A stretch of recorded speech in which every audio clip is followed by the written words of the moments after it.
Okay, sorry about that. Seemed to have got lost somewhere there. Anyway, so I did some body work, and but we'll move on to Metta Bhavana, and then carry on with the theme of what does it take to wake up, science and moral responsibility, moral leadership. Okay, yeah. All right, so just settling into your meditation posture.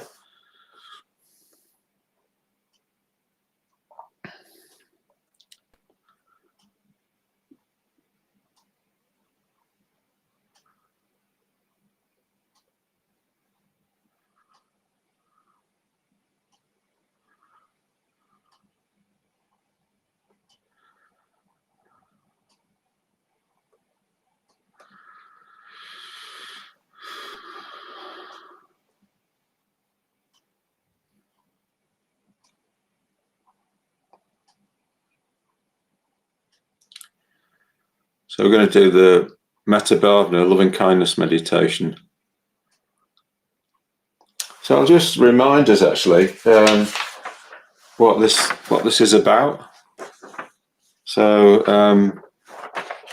Metta is like universal loving kindness, or Maitri in Sanskrit, Metta in Pali, Maitri in Sanskrit, and it's the emotion of care towards ourselves and towards others, and it has three qualities to it. It's universal, so it's applicable to all beings, so we care for ourselves and other beings because we need care, we need to be cared for, we need to be encouraged, we need to be loved, and our happiness needs to be put on the agenda. And then it's also unlimited. What that means is any emotion can be kind of weak or strong, so we can want something a little bit or we can want it a lot. And so we can want our own happiness or the happiness of others a little bit, or we can want it a lot. And then finally it's unconditional. So it's like we don't kind of care for ourselves or care for others as a trade. It's not like we do it in order to get something back. It is its own reason. So it's worth bearing this in mind when we're doing the meditation, that this is what we're trying to get to. Kind of a passionate, unconditional caring for ourselves and for others. So yeah, if you just kind of settle into your meditation posture.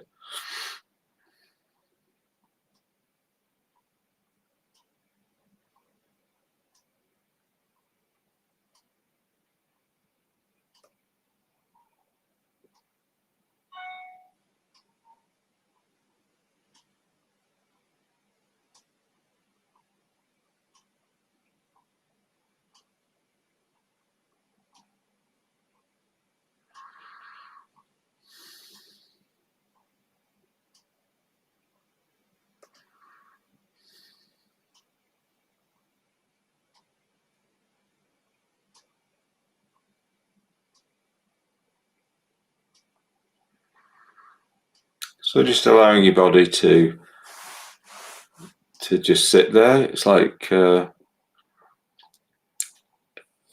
that it knows, your body knows how to sit down. You don't need to hold it up through an act of will or anything like that.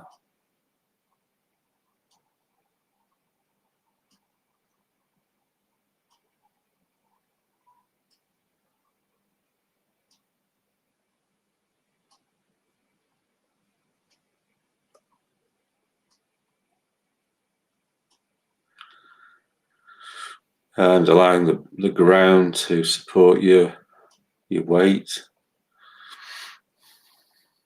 giving your weight to the ground. And you just need to balance your spine so that it's as vertical as possible, but sitting in a natural way, so you're not straining to sit up straight or anything like that, so that the weight goes down evenly through your spine into the ground.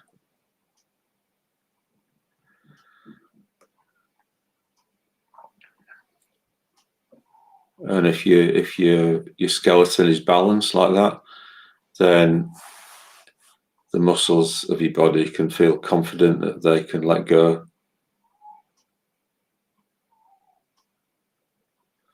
So just having a sense of shedding any tension towards the ground over time. Just let your body kind of work itself.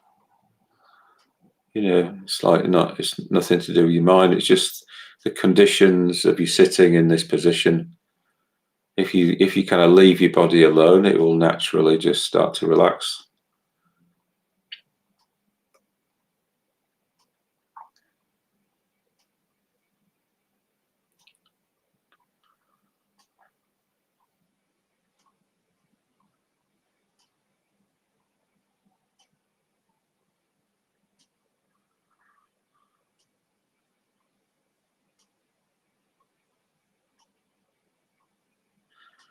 And then taking your attention into your heart area.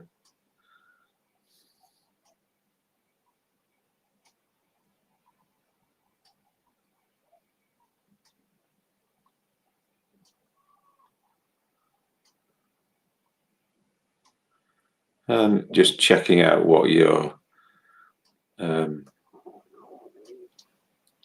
general emotion is towards yourself at the moment.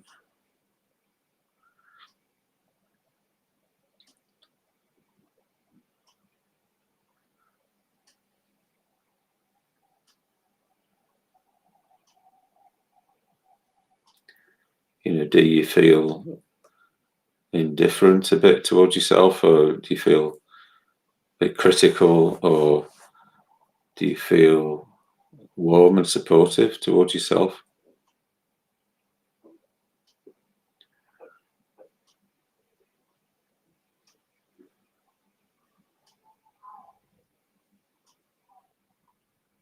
So just honestly admitting what's the case.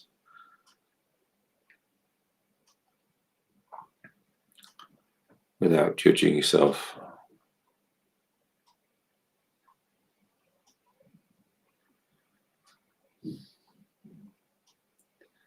So, emotions don't just appear out of nowhere.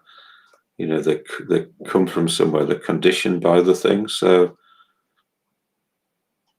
it might be that if you're kind of feeling a bit indifferent towards yourself, you kind of maybe seeing yourself a little bit in terms of an object. Like maybe you've not managed to do what the task that you thought you might do,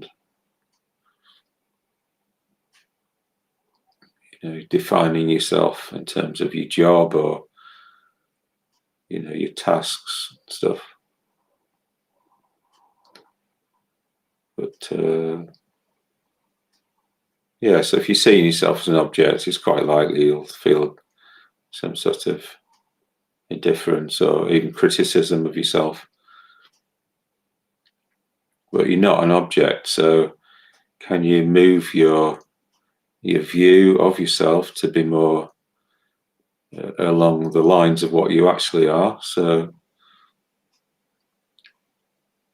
you're a human being who cares about your experience, what happens to you, who doesn't want to suffer,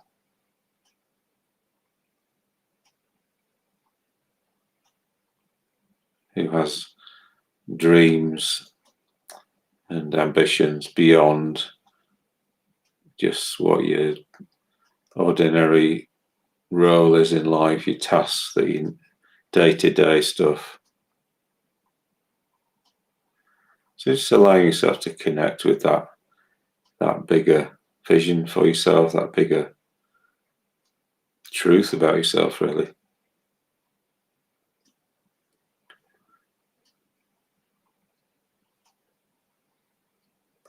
And then it comes quite naturally that if you do see yourself more broadly like a human being, that you would then want to care for yourself, wish yourself well, look after yourself.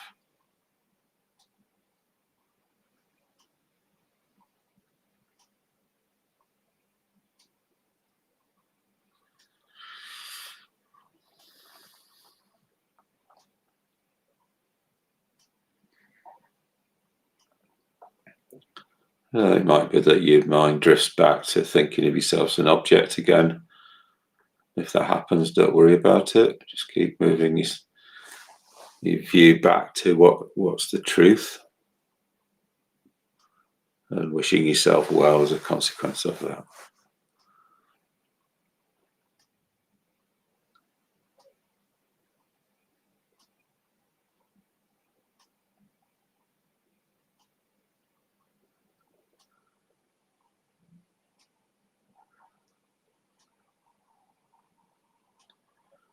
Be allowing yourself to connect with things that you feel excited by.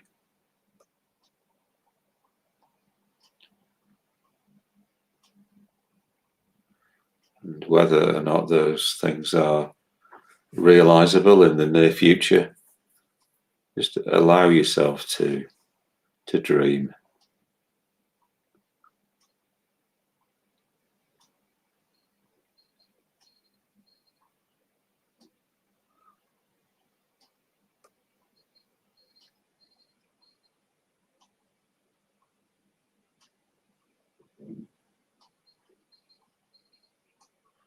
Give yourself some space to consider your happiness.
So in the second stage of the Metta Bhavana, or cultivation of universal loving kindness,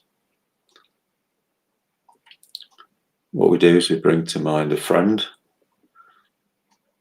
They're just a friend, maybe don't think of somebody that you got some sort of romantic attachment to, or they just keep it simple, like just a friend.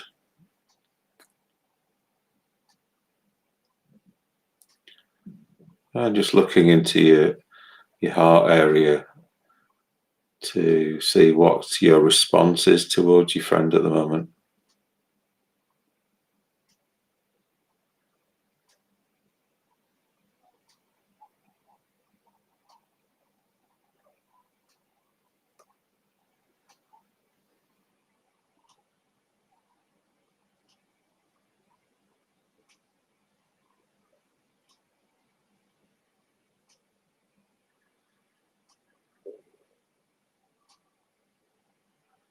So often our friends are our friends because they give us, being around them is pleasurable, and and often maybe useful as well.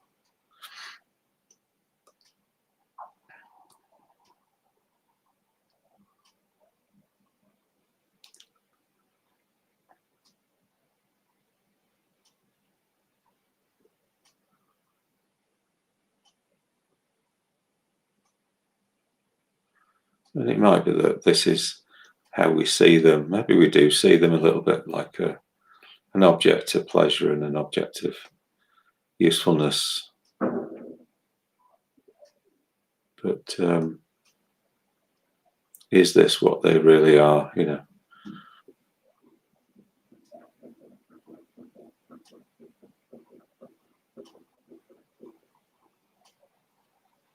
So trying to sort of have a view of them that is more in line with their perspective.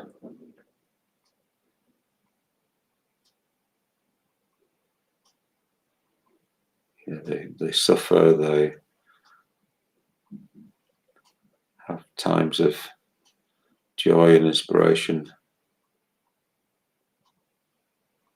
So find a way of getting behind them in that, you know, in their lives, really wanting them to be well and not suffer.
And maybe remembering the three qualities associated with metta or loving kindness.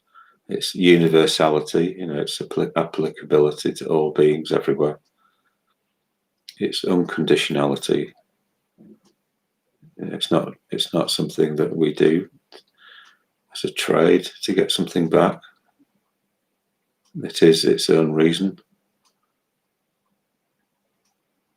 And finally, it's unlimited in intensity, really.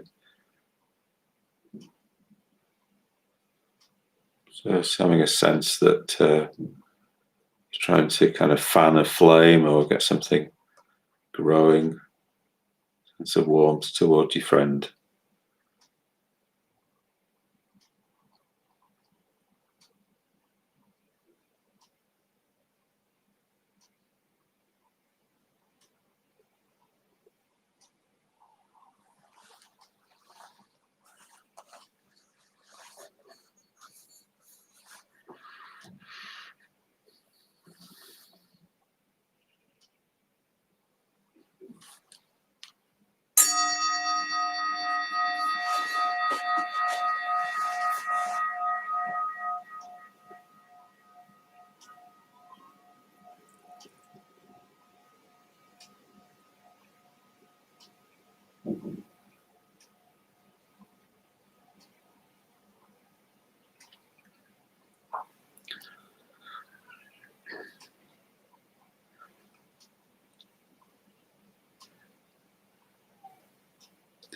So now in the third stage, we move on to bring to mind what we call a neutral person, somebody that we don't have strong feelings for or against. They're just maybe just somebody that we see around in the local shop or driving the bus, a local bus or something like that.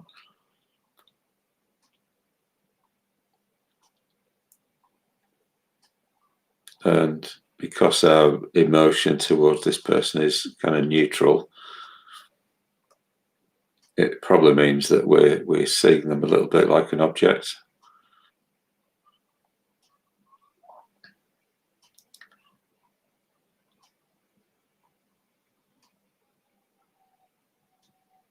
So in this meditation, we have the opportunity to try and change that and sort of try and see them a little bit more for what they actually are as a human being.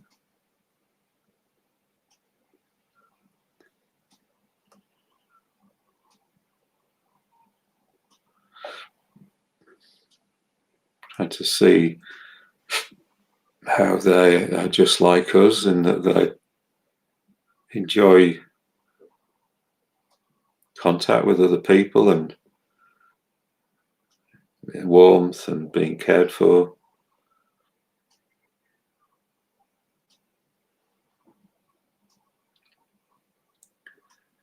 Maybe they have ambitions for themselves, things that they like doing.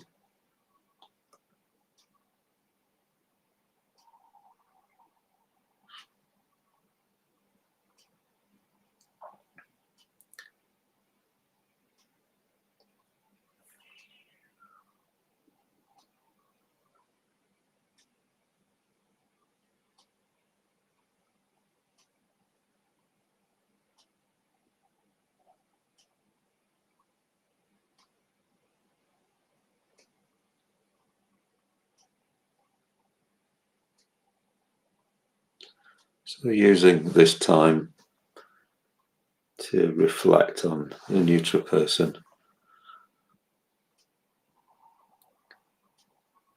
and their happiness, their well-being. May they be well.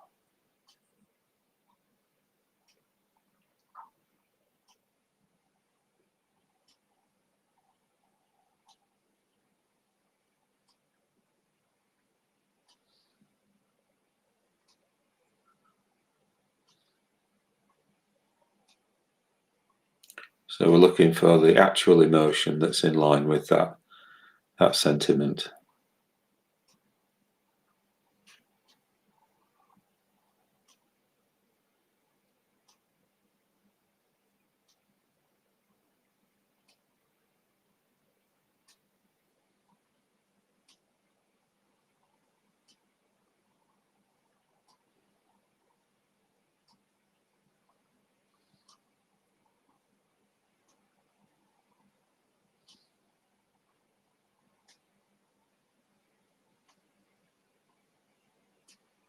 even a kind of passion for their welfare.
So what we do next in the metta bhavana is we bring to mind somebody that we find we're having difficulties with.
So when we're having difficulties with people, we often, what we're experiencing is aversion to them.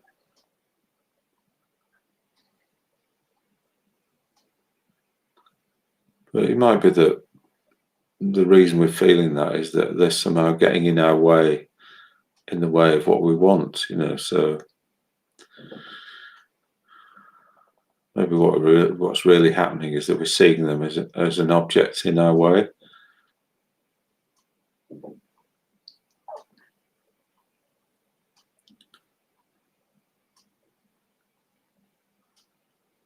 But this isn't what they actually are. What they actually are is a living being who cares about what happens to themselves, who has dreams and desires.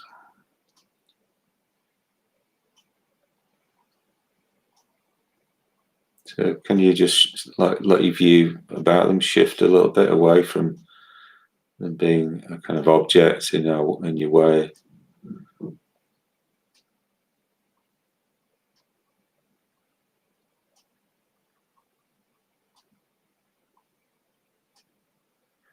To somebody in need of care and kindness. May they be well.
And we can try and get some bit of passion behind wanting a difficult person to be well.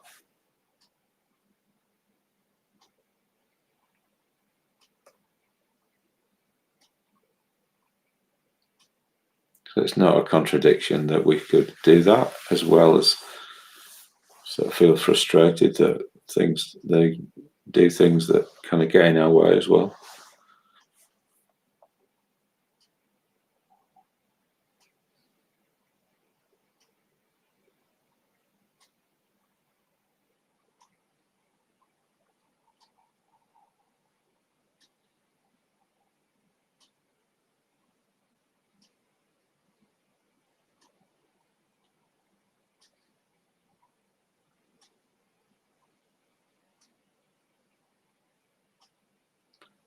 And it might be that seeing them in a more human light might actually help us communicate about the things that we find difficult with them.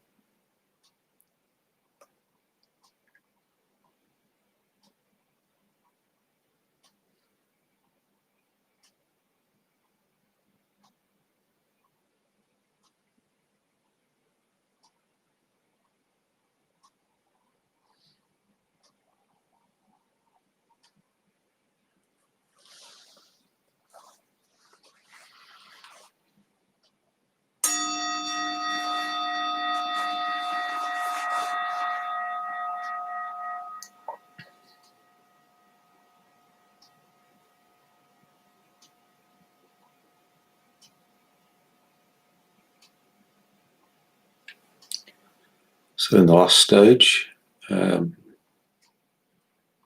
bringing together all 4 people that we've used in the meditation and trying to equalize the sense of common humanity that we sort of see in all of them.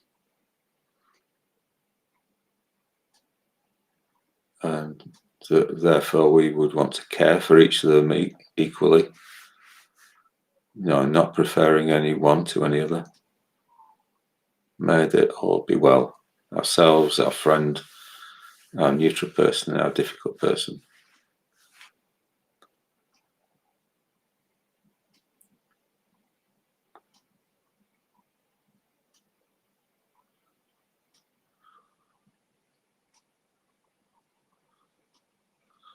And trying to feel this with some sort of passion.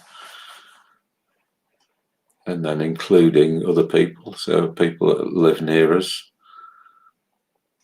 live in the same house, in the same bubble, and live up the street. Giving some time to them, so the consideration of their well-being, their happiness,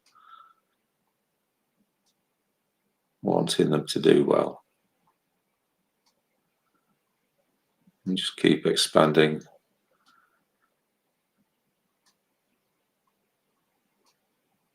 Thinking about people who work for the NHS or other health authorities around the world.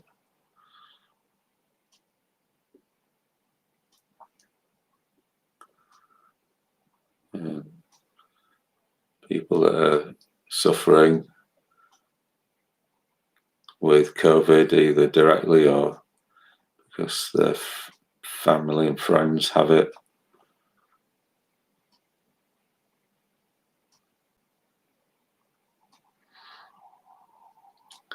People who are in the difficult place of having to make decisions about things.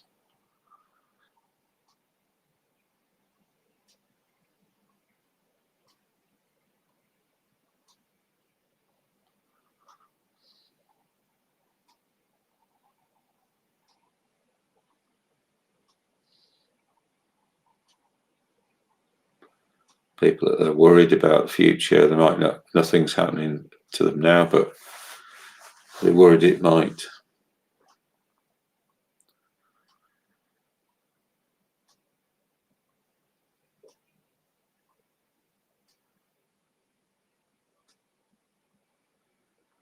So just keep expanding our sphere of concern out into the world. wishing living beings that well, wishing them happiness, wishing them freedom from suffering.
The Karaniya Metta Sutta,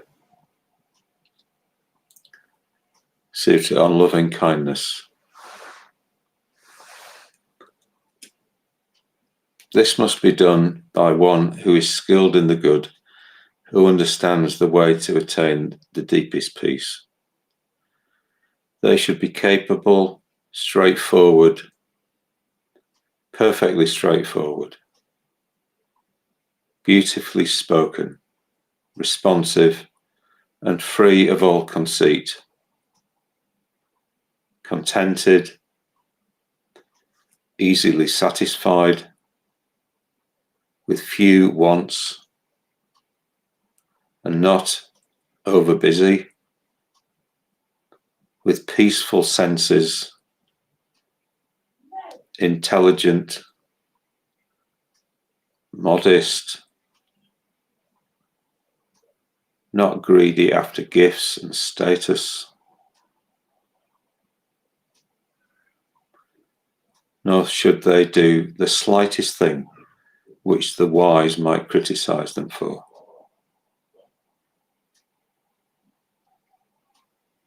Then they should meditate like this: may all living beings be happy and at peace. May they have deep welling happiness. May all living beings, weak or strong, omitting none, tall, middle-sized or short, subtle or gross of form, seen or unseen, those dwelling near or far away, born or unborn, may every living being abound in bliss. May none deceive another,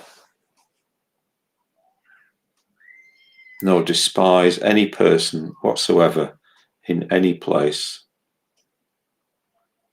May they not wish any harm to one another, out of anger or ill will.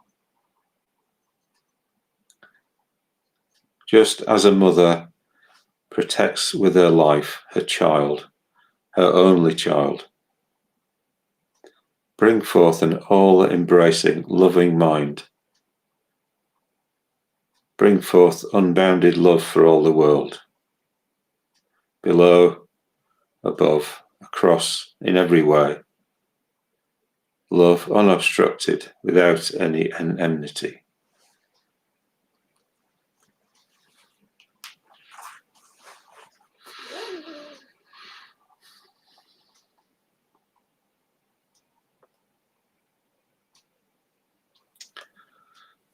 Okay, so just bringing your meditation to a close in your own time.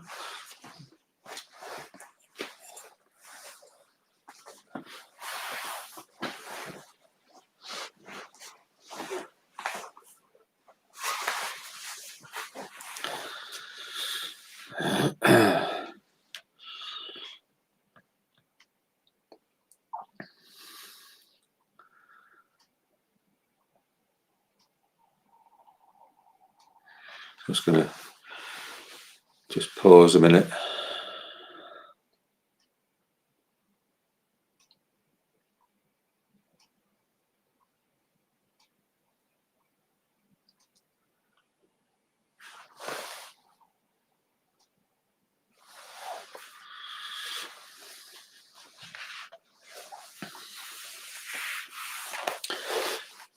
So,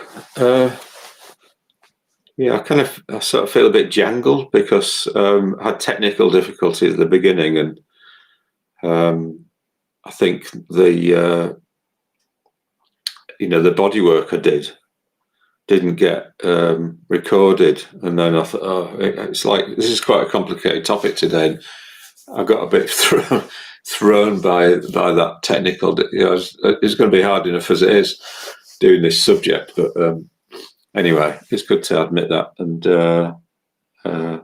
and I think doing the loving kindness meditation is really appropriate, and it's good to set that out at the beginning. Actually, the whole thing of what loving kindness is, the fact that it's universal, it's unconditional, it's unlimited in intensity. It's like often people, when they think of the Metta Bhavana, they think, it's just about kind of generating some sort of nice feeling of warmth for people. But well, it is that, but it's so much more. It's like kind of a basic motivation to kind of get behind your own and other people's lives, and try and sort of make the best out of them, So it's like, it's very unlikely that unless we've got something like that going in our lives, that we are going to do much in the world or help out much in the world or make much out of our own lives, So today's topic is, I've called it, what does it take to wake up? Science and moral leadership. And in the blurb, I sort of say that, the one of the reasons that, I've had this, I was quite stimulated by the fact that Professor Sir John Bell, who is the guy who kind of led and oversaw the AstraZeneca vaccine development project in Oxford University. I saw a kind of, might have been on YouTube, him saying that he thinks that the NHS has the capacity to vaccinate the entire population in 5 days. But in a month, only 1 million people have been given the vaccine. And he thinks it's due to some sort of bureaucracy. People from the NHS responded to and said that, they don't have that much vaccine yet, and all that sort of thing. But it does seem to be a kind of a problem that does arise around the world. That you've got. Well, in a way, it's natural that people have intentions, and then those intentions then don't get realised, or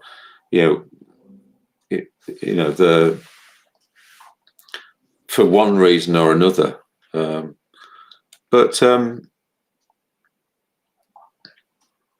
think I just wanted to, but I do think there are some issues in and around like science and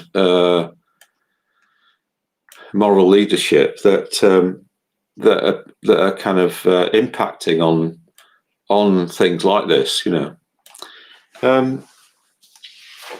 So I'm going to talk about science. I'm going to talk about religion and about morality and that sort of thing. So during the pandemic, one of the things that I ended up doing often before going to sleep is watching John Campbell. So there's John Campbell. He's a retired nurse who lives in Cumbria in England, and he's got a YouTube channel, and every day he does about maybe a half-hour summary of what's going on around the world in terms of the COVID virus and vaccine developments and all that sort of thing. And he's built up a following of like about 800,000 people that have subscribed to him. So I think he really does.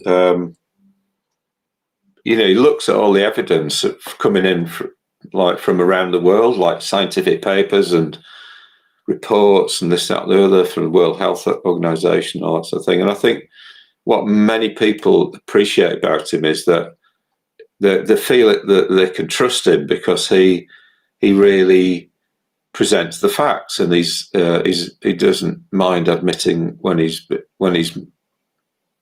wrong. He's thought something and it's not turned out to be the case. So I think he's an example of somebody who is kind of like a scientist who's doing their best to keep people informed, and many people really appreciate him for that, because what's happened often during the pandemic is that you've had people kind of expressing opinions, and then somebody else will express an opinion, and then people don't know what to go with, really, and sometimes you can't know if you can trust people, because you think, are they being kind of politically motivated in what they're saying, or do they have an agenda or a sort of axe to grind or something like that? Anyway,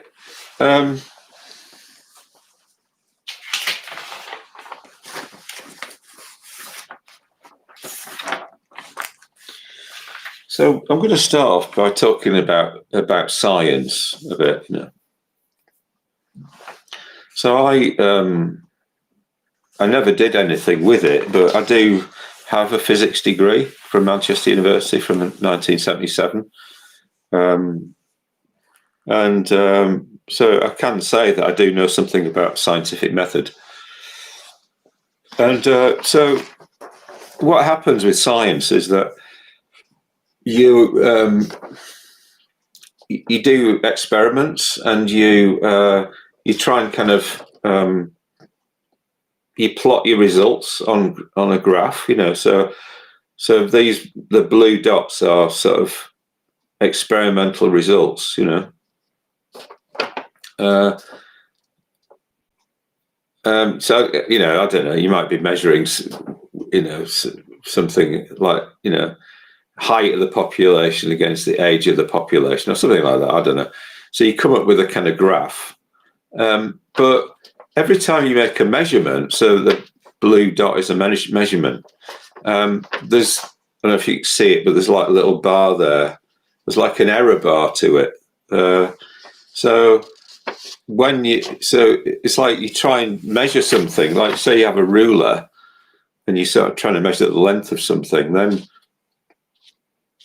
you'll be able to do that within a sort of, you won't be able to do that exactly. You'll be able to do it within a sort of what we call an error bar, like plus or minus. You can say the length of this piece of paper is 10 inches, plus or minus, 0.1 of an inch, so you'll say, this is the accuracy I can get, And I remember doing experiment in the second year physics degree where we're measuring the speed of light. So basically, you had a laser, and it trained itself onto like a little kind of drum, tiny drum with mirrors on the outside of it. So basically, the laser hit the drum, and then the beam went up and down the lab loads of times, and then came back and hit the drum again. And this drum was going around about 500 revolutions a second or something like that. So by the time the light had got back, it moved slightly, So it's that from that angle you could tell what the speed of light was, but you had to sort of say, well, actually, what's the errors in measuring this? So it'd be 186,000 miles a second, plus or minus whatever. So when John Campbell's talking about like things like trials, they're doing trials on the vaccine, and they use like this trial's had had 70,000 people in it, then you kind of, what they're trying to do is they're trying to get more accurate with their errors, their error bars. So it's like they're trying to sort of be able to say, be safer and safer in the sense of what they can say about the safety of the vaccine and that sort of thing, or the efficacy of the vaccine as well. But that getting more accurate costs money, and it also takes time,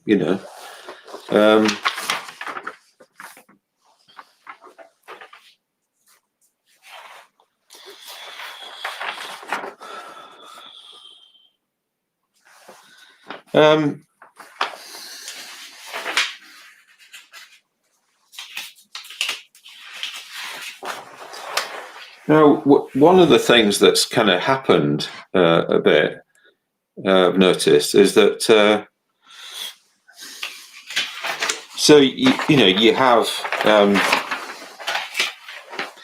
you have the world of science, which like John Campbell's in, and then you have like the rest of the world where people are trying to ask scientists about what they should do, or rely on scientists, and make decisions about what happens, like moral decisions about what should they do. So I think so. There's a guy called Stephen Jay Gould. Here he is. He's a paleontologist, American. He died now. He's died now, but he came up with the idea that science and religion were what he called non-overlapping magisteria. So it's like they're kind of separate domains that don't overlap, And I've talked about this in previous sessions where so science deals in what's called third-person evidence. So it's like you measure things, and then you have to be able to share your observations with a third person who can then replicate that experiment and say, yeah, I confirm what you're saying. It's like you're observing things from the outside, and you're trying to be like objective about them.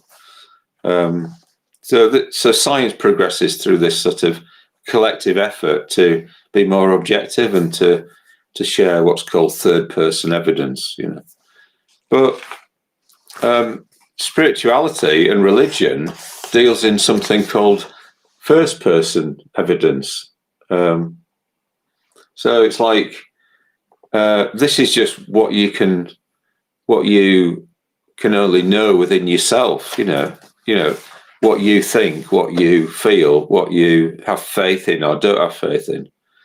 So religion progresses by faith,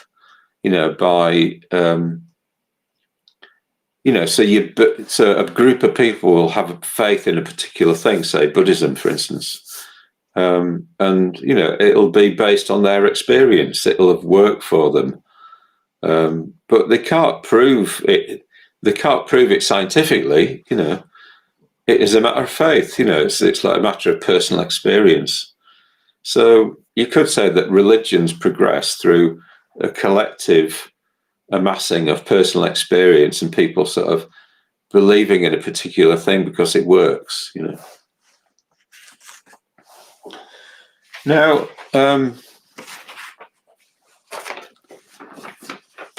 there is something called scientism. So there you go, scientism. So it's almost like if this is science proper, and then this is religion over here.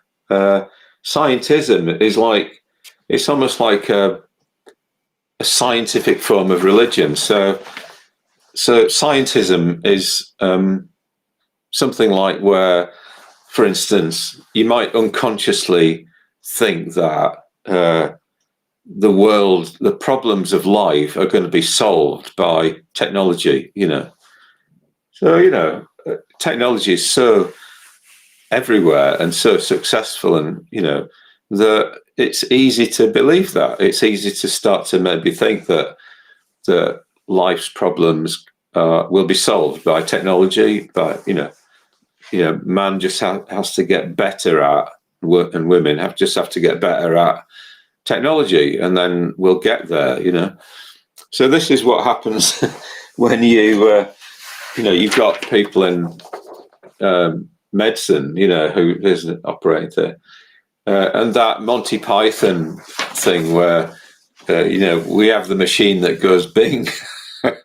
So it's like what can happen is that people can just sort of want to sort of throw technology at the problem of mortality, to the nth degree. So it's like, let's, we can keep this person alive longer, but what can happen is that the quality of life that people experience, in a way, like coming back to that, the loving kindness meditation, it can be that people can start to sort of feel like they're being tracked like objects, just keep, like as if keeping them alive is like the end, is the goal, rather than like their inner experience, which might be that they want to spend the last bit of their life with their family at home, rather than on some machine, So in this way, what can happen is science and religion can start to kind of compete with each other. Kind of,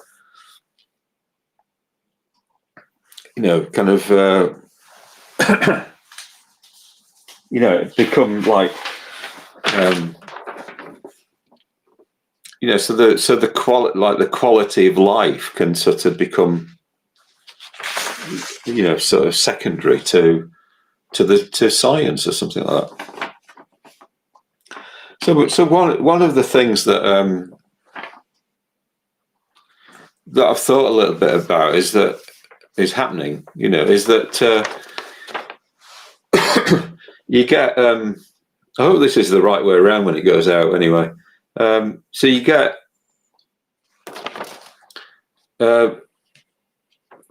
focused exact science. So it's like, medical people are trying to pin everything down and be exact. So it's like, there can be a sense of horror that there's not this like 100% success in something, So it's like, I noticed that there's a report, and there's about maybe 5 people around the world who've had a problem through being given the vaccine,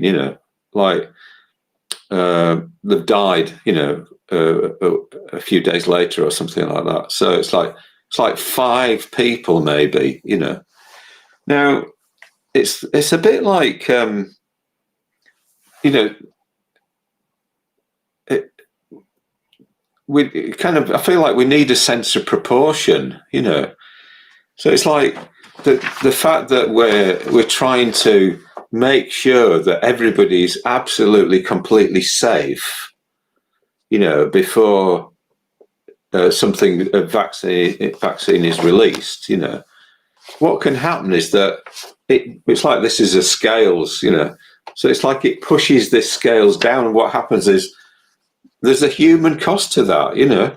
So you know, the many are harmed through like neglect. So the fact that you're not rolling out a vaccine until you kind of completely sure about it, it's understandable from a scientific point of view, but in terms of humanity, it isn't. You know, it's like people don't want things to be proved to the nth degree before they get something that might save their life. You know, they'd rather take the risk. You know that there's some side effect, you know, to this thing than die. You know.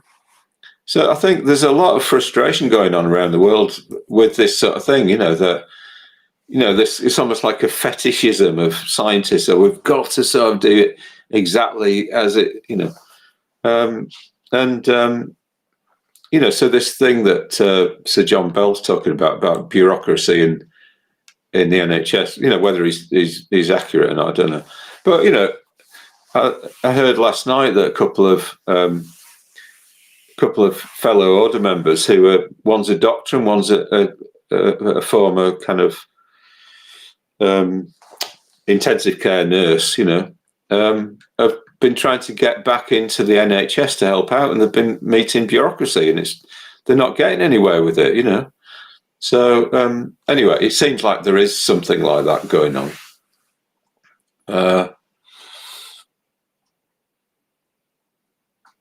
So I think that,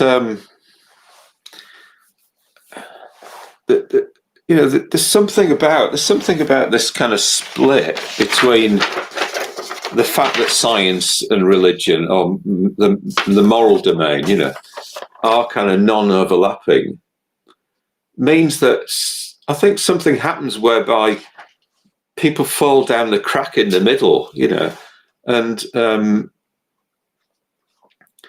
don't think that they are responsible or something like that. You know, it's like, you know, it's almost like they're relying on technology, they're relying on science to solve the problem, and think oh, science will solve the problem. They think that, you know, they just hand over responsibility to science in a way. Well, science isn't a person, you know.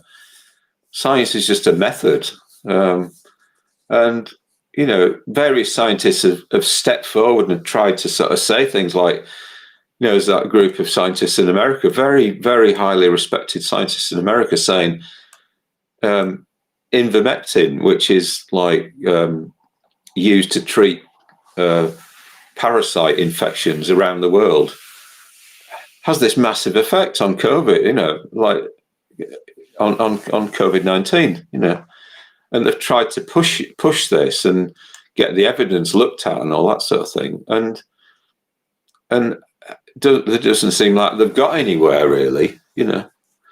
But what's happening is that around the world, because there's been so much, you know, in poor countries, people have had ivermectin because they've had parasites and stuff like that.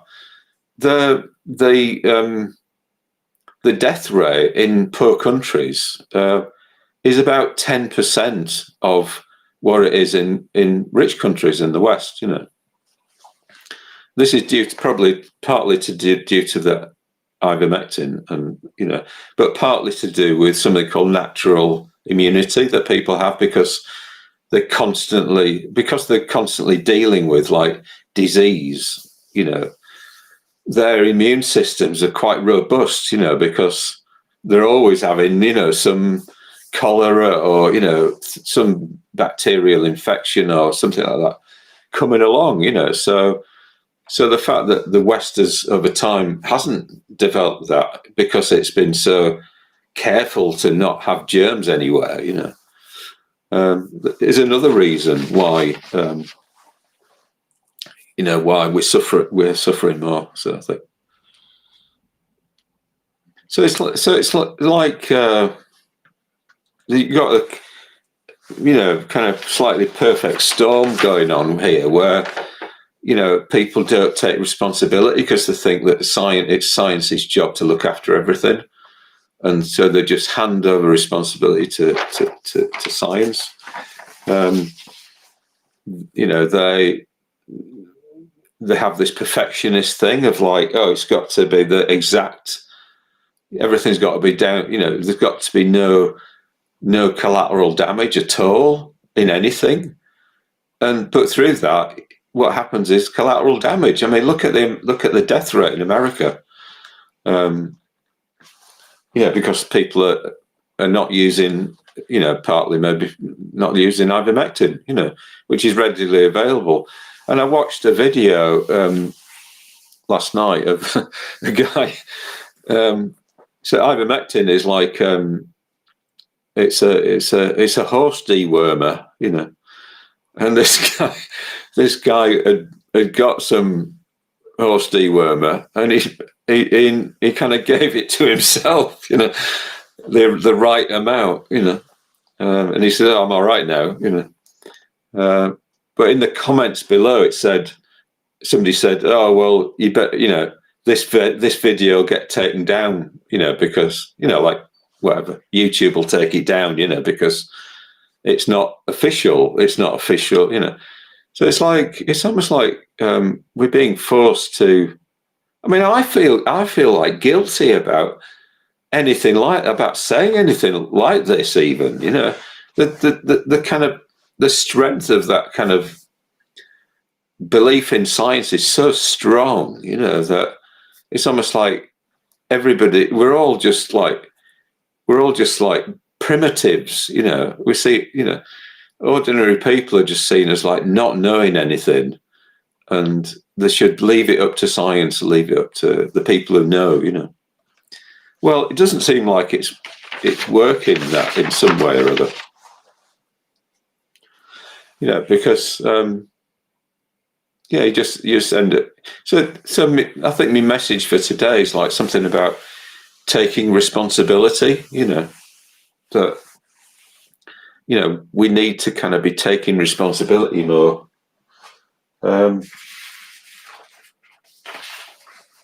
So one of the things that I think that's happened maybe over the last 20 years is and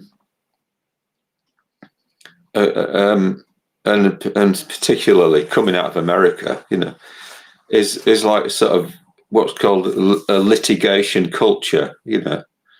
So it's like you know, kind of litigation culture. It's like what you're worried about is it's going to rain, you know, and so you're kind of fighting for your rights. And the opposite of that, which is the Buddhist view, is that you've got a metta culture. So you've got a culture of people wanting to care for each other. And sort of looking at rather at their rights, looking at their duties, you know. So, you know, all the people in the NHS are operating out of a sense of duty and really working hard and all that sort of thing. But you know, on the other side, you've got people who are, but, you know, then because you've got this like litigation culture, people are worried about doing the wrong thing, making a mistake, because they're going to get sued, you know. So it's so damaging to people who are genuinely putting their hearts and minds into something to help people, to have this litigation culture, you know. Yeah, and it's probably gonna possibly kill off capitalism, because if people are dying, you know, from like, because everyone's afraid to do what they believe in, because they're going to get sued if they make a mistake, in the end, that it's gonna choke on its own kind of whatever's.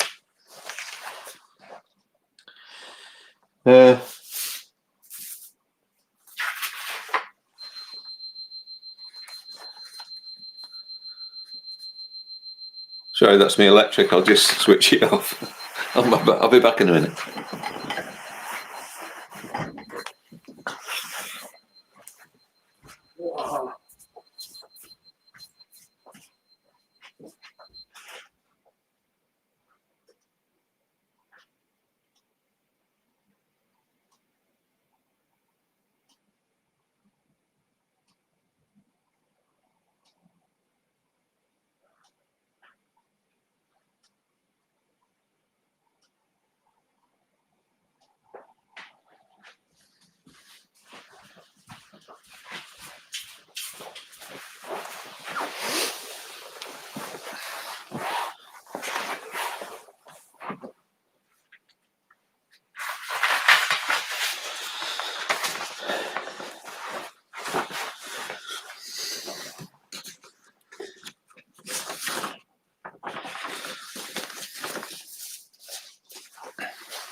So I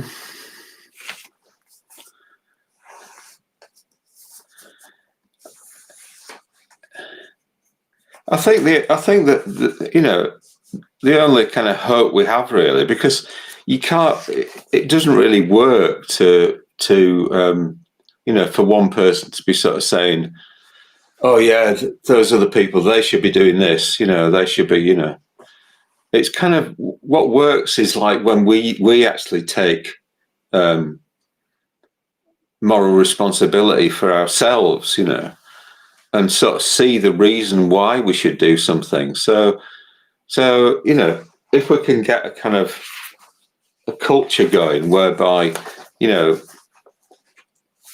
everybody's like thinking in terms of loving kindness, towards themselves and others, and then they're wanting to develop that, and then they're making it really strong, like passionate, they're becoming really passionate about it, and they're not doing things in order to get something back, so that this sense of rights isn't there, it's just a sense of duty.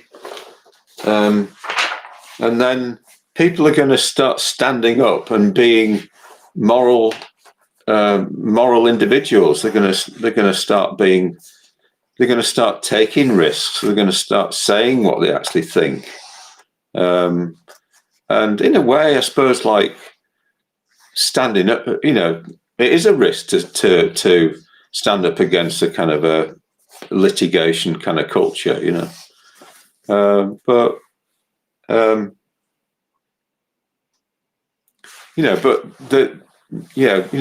we need this sort of, this strength, this kind of robustness, this kind of moral uprightness. So one of the characteristics of the person with loving kindness is that they are upright, straightforward, and they carry on being like that. And in a way, they stand on principles and things like that, And so further down the line in Buddhism, as you develop things, there's a level which is called stream entry. So that it's called stream entry because it's a bit like somebody stepping into a stream, and it's almost like you step into a stream, and then maybe if you have a kind of rubber tire or something, you hang on to that and you lift your feet up and you get taken by the stream, So it's almost like you stop resisting life, and you stop resisting the truth about things. The truth, for instance, that all living beings want to be well and not suffer, and so you stop resisting that, and you start getting behind that strongly, and then it's like you're taken in the current towards enlightenment, towards Buddhahood, because you're in line with reality, and you don't resist difficulties and stuff. You accept difficulties because difficulties happen all the time, but prior to stream entry, we're said to experience what are called three fetters, the first three fetters, and Sangharakshita describes these as habit, superficiality, and vagueness. So when we're kind of going through the motions, so maybe we're not really thinking that this is anything to do with us, I'll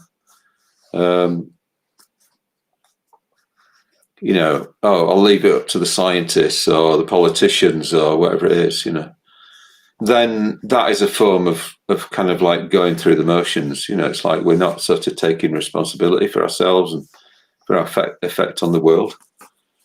When we're kind of vague about what needs to happen, it's the same really, so it's like clarity about, so doing this sort of coming up with these diagrams is me trying to be clear about what's happening, rather than just getting a bit frustrated with what's happening. It's like I'm trying to contribute something to the argument, to the to the world for people to think about, and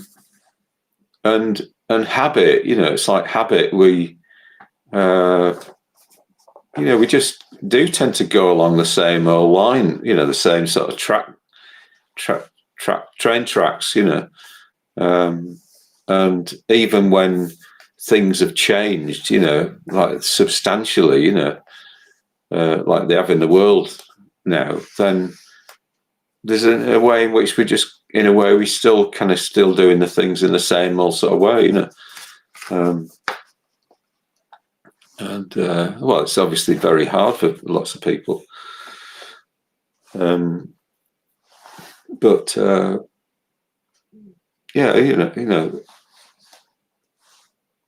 getting out of just doing things out of the same in the same old habitual way, is actually necessary, particularly when things have changed. So so I hope I've sort of made something out of that.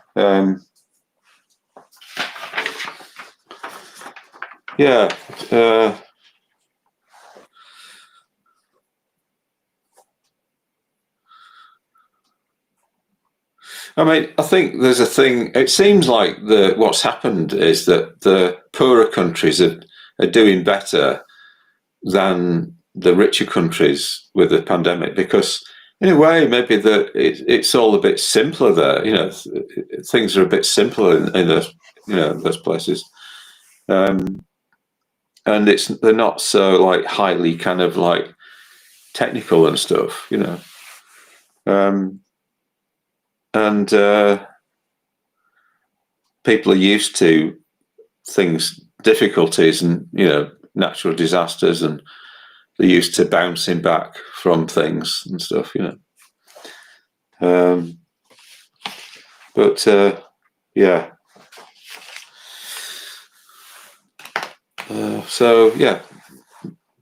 take responsibility. My final message. Don't know if that's any use to anybody. Okay. Thanks a lot.